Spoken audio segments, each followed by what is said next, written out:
नई नई सास बनने जा रही लक्ष्मी को उसके रिश्तेदारों ने अच्छे से समझा दिया था। दीदी देखो, सास बनना आसान नहीं है। कहने को बहू आ जाती है, लेकिन सारे घर में हक ऐसे कर लेगी जैसे तुमने तो इतने साल से घर के लिए कुछ किया ही ना हो। और नहीं तो क्या, मेरी वाली ने तो घर का नक्शा ही चेंज करवा दिया था। कहती है खिड़की यहाँ नहीं वहाँ करो, दरवाजा इस दिशा से खोलो और न जाने क्या क्या। अरे बताओ, 20 साल से क्या मैं गलत खिड़की दरवाजे के साथ रह रही थी? तभी वहाँ बेटी आ जाती है। हाँ माँ, और पक्का भाभी आने के बाद तो मेरा हाल बुरा ही होना है। तुम हर बात पर मुझे इग्नोर करोगी। हे भगवान, इतना सब कुछ होता है बहू के आ जाने पर, मुझे तो पता ही नहीं था। अरे एक हमारा जमाना था। अरे हमारा जमाना तो भूल ही जाओ कि सास के हाथ में कमान होती थी और हम कठपुतली। जीवन भर कठपुतली ही रहना है, पहले सास की और अब बहू की। खैर, मुर्गे की अम्मा कब तक खैर मनाती। हो जाती है बेटी की शादी और घर आ जाती है प्यारी सी पल्लवी। माँ जी चाय लीजिए। सास जो कि पहले से डरी हुई थी, हाँ हाँ लाओ लाओ, लेकिन चाय पीती ही थू, अरे इसमें किरकिरा सा क्या है? चाय में चीनी तो है ही नहीं।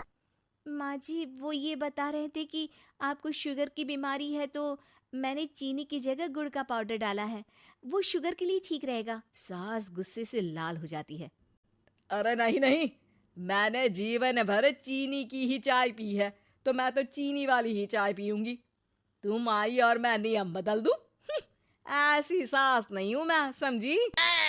पल्लवी को समझ में नहीं आता कि सास को हो क्या गया है। अरे माँ जी हुआ क्या है, आप तो भड़क गई। तभी वहां ननद आ जाती है। तो आप काम ही ऐसा कर रही है ना भाभी? अरे भाई मैंने क्या किया? शुगर के पेशेंट को चीनी नहीं पीनी चाहिए, तो मैंने चाय में चीनी नहीं डाली। इसमें मुझे तो नहीं लगता कि मैंने कुछ गलत किया। भाभी पहली बात ये कि जबान चलाने की जरूरत नहीं है, क्योंकि हम लोगों को भी बोलना आता है। बाकी आपका क्या मतलब है कि हम लोग माँ का ख्याल नहीं रखते हैं? आपको ही सारी साइंस की नॉलेज है। पल्लवी समझ जाती है कि इन लोगों के दिमाग में बहू को लेकर धारणा गलत ही है, इसलिए वो बिना कुछ बोले वहां से चली जाती है। थोड़े दिनों बाद जब पल्लवी ड्राइंग रूम के पर्दे बदल रही थी, पंछी पन्नू उड़ती फिरूं मस्त गगन में, आज मैं आजाद हूँ दुनिया के चमन में। वाह जी वाह, आजाद होना तो अच्छी बात है, लेकिन हम लोग भी गुलाम नहीं है। ये पर्दे किससे पूछकर बदले जा रहे हैं, जरा बताओगी? अरे सासू माँ, जब से आई हूँ सोच रही थी कि पर्दे ठीक नहीं है। पता है पर्दे इतने हल्के हैं कि दिन में बाहर से पूरा घर दिखता है, लोग झांकते हुए रास्ते से निकलते हैं, ये मुझे अच्छा नहीं लगता है। अरे वाह जी वाह, 5 साल से तो ये पर्दा लगा है, तब तो लोगों ने झांका नहीं। आज तुम आई हो तो लोग घर में झांकने लग गए, क्यों? अरे भाभी, आपको ये तो नहीं लगता कि आप हीरोइन जैसी दिखती हो या इतनी सुंदर हो कि लोग आपको झांक झांक कर देखते रहें? मैं भी रहती हूँ इस घर में, लेकिन मजाल है। पल्लवी सर पर हाथ रख लेती है, पर्दे लगाकर पुराने पर्दों को हटा देती है और निकल जाती है। देखा माँ, इसे कहते हैं मनमर्जी। आपने मना किया, फिर भी भाभी ने पर्दे हटा ही दिए।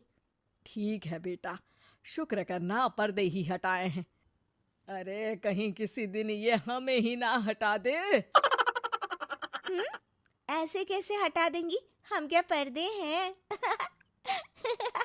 दिन बीतते हैं और एक दिन सास और ननद वॉक पर निकली होती है कि पड़ोसन। क्या बात है, आजकल तो आप लोगों की कोई खोज खबर ही नहीं है। तरस गए हम लोग तो। अरे नहीं नहीं, बस घर पर ही रहते हैं पहले जैसे। पहले भी तो इतनी ही खोज खबर थी ना। अरे नहीं नहीं, पहले की बात और थी। और बताओ बेटा, बॉयफ्रेंड से चक्कर चल रहा है कि खत्म हो गया? पहले तो पर्दे से दिख जाता था कैसे तुम सारा दिन टेलीफोन पर लगी रहती थी, कभी शर्माती कभी रोती। अब तो पर्दे भी मोटे लगा लिए तो कुछ ठीक से दिखाई भी नहीं देता। हाँ? नहीं, मतलब कोई ना, होता है इस उम्र में। और बताओ बहन जी, बेचारी बहू से तो पहले रोज तानेबाजी होती थी आपकी, रोज देखती थी कैसे उस पर आप दोनों मिलकर बरसा करती थी। अब ठीक है ना वो? चल बेटा, ये औरत तो पागल हो गई है। अरे पागल नहीं, आदत हो गई थी। जब मन उबा तो आपकी खिड़की से झांक लिया करती थी, अब कुछ दिखाई नहीं देता तो। सास और ननद घर आती है, जहां बहू पर्दों को बदलने के लिए खड़ी होती है। अरे ये क्या कर रही हो? आपने ही कहा था ना पर्दे बदल देना। अब उस दिन तो उतारे थे, सोचा धो कर लगाऊंगी, आज सूख गए हैं तो लगा देती हूँ। तभी ननद चिल्लाती है, अरे नहीं नहीं भाभी, ठीक है ये पर्दे रहने दो। वो पर्दे कम, सीसीटीवी ज्यादा थे पड़ोसियों के लिए। समझ में आ गया अब आपको? हाँ हाँ, आ गया। अब जरा चाय तो बना कर ला दे। पल्लवी सास को चाय लाकर जैसे ही देती है, चाय पीकर सास झूमने लगती है और जमीन पर गिर जाती है। हाय रे भाभी, क्या मिलाकर पिला दिया माँ को, वो तो गिर ही गई। तभी बेटा डॉक्टर लेकर आता है। चेकअप के बाद डॉक्टर कहते हैं, ओ माय गॉड, इनका तो शुगर लेवल बहुत बढ़ गया है। क्या ये चीनी खाती है? हाँ डॉक्टर साहब, मैंने कई बार इनको चीनी की चाय और मीठा के लिए मना किया, लेकिन ये मानती ही नहीं। माँ को कुछ होगा तो नहीं ना? वो ठीक तो हो जाएंगी ना? अरे बहू की बात नहीं मानती तो क्या बेटी की भी नहीं मानती है ये? बेटा, आप नहीं रोकती अपनी माँ को चीनी की चाय और मीठा खाने से? बेटी क्या बोलती, उसे वो दिन याद आ जाते हैं जब उसने भाभी को इस बात के लिए भला बुरा सुनाया था। डॉक्टर के जाने के बाद, भाभी मुझे माफ कर दो, लोगों के कहने में आकर हम लोगों ने आपसे बहुत बुरा व्यवहार किया, जबकि ससुराल वालों को ये समझना चाहिए कि घर बहू का भी होता है।